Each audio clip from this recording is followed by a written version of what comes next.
Okay, so this presentation series, this is part 1, corresponds to slides 53 to 66 in my November the 3rd slides. I never really had enough time to cover these, however they're very important and will most likely appear on your final examination, so therefore that's why I wanted to make this movie, so at least I can in some way cover the key points.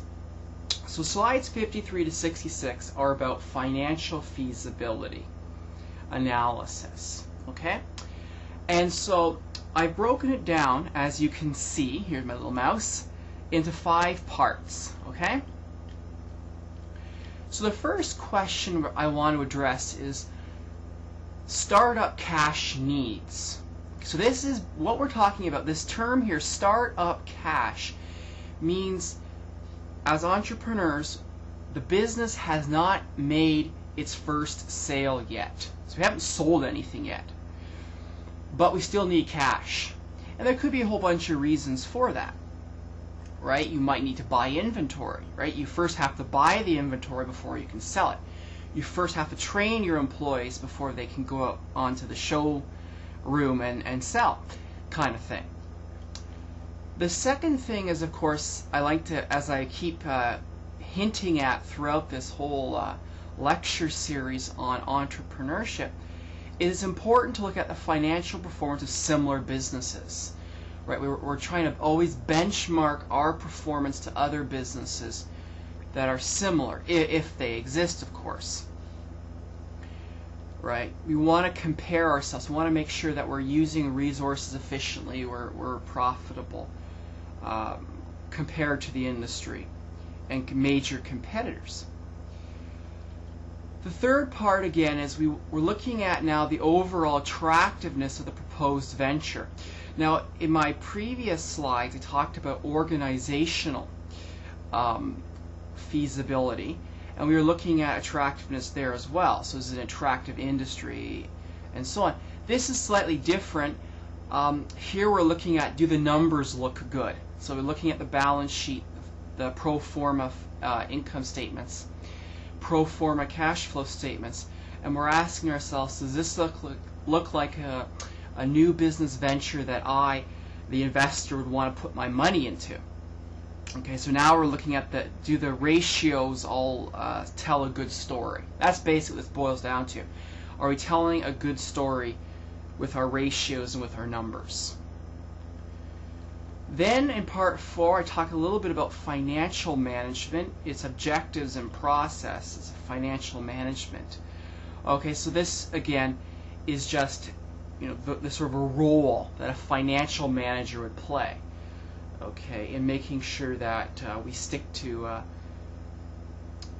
plan, basically, that actually is going to work. Maybe a budget, for instance.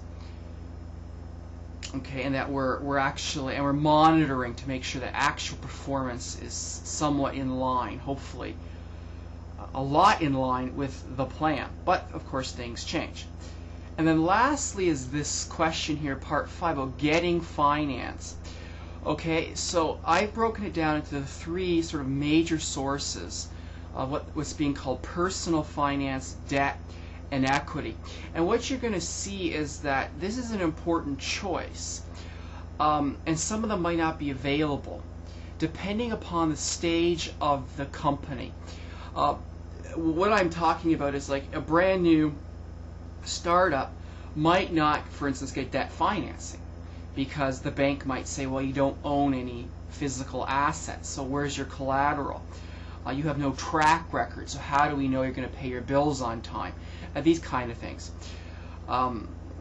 Also, you know, equity financing. Well, you know, if you're a brand new company, never made a sale, well, you're not all of a sudden going to be listed on the Toronto Stock Exchange, right? Because, well, you're just way too small to be listed on a stock exchange, kind of thing. Right? And also, you know, no one might know you, but as time goes on, then as you grow and your name develops, your brand name, your image, then yeah, and as you make more sales, then maybe at some point you might want to consider equity financing. Okay, so on to the next slide.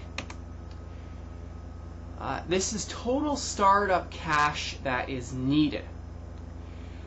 Okay, so as I said again, we're talking about startup cash, and sometimes actually when you do write business plans, they actually might even include sort of a startup cash, if you like, a statement. And again, this is at the point, we're at the point of time where the entrepreneur needs to raise money, but we haven't even made a sale yet.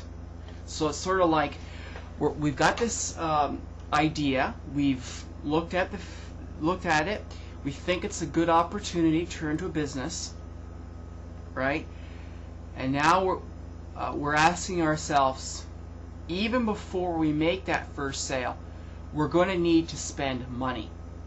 Okay? And that's basically the problem. That's what this whole slide is basically talking about, is why do we need ways of getting money even before we open up the door and welcome in our first customer.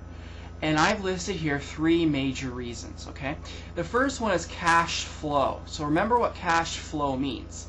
It just means cash coming into your business and cash going out of your business. Now if we're not making any sales, there's probably no cash coming in. Okay, now of course it might be coming from things like the owner, the entrepreneur is selling their car, or the owner is using their credit cards or something like this. That could in fact be the cash inflow, but it's definitely not coming from sales because we haven't made one yet. But a lot of cash is going out. Okay, so this is the cash out. Right. And if you remember, we talked about cash flow statements. Cash coming in is always that positive number. Cash going out is a negative number. So we got lots of negatives here.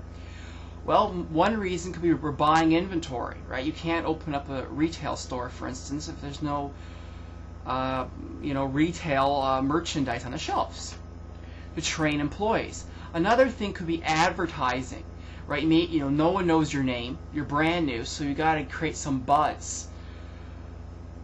Sometimes I don't have time because it's running out of time in this semester, but I like to show Chef Gordon Ramsay's movies. He calls them like restaurant. What do they call them?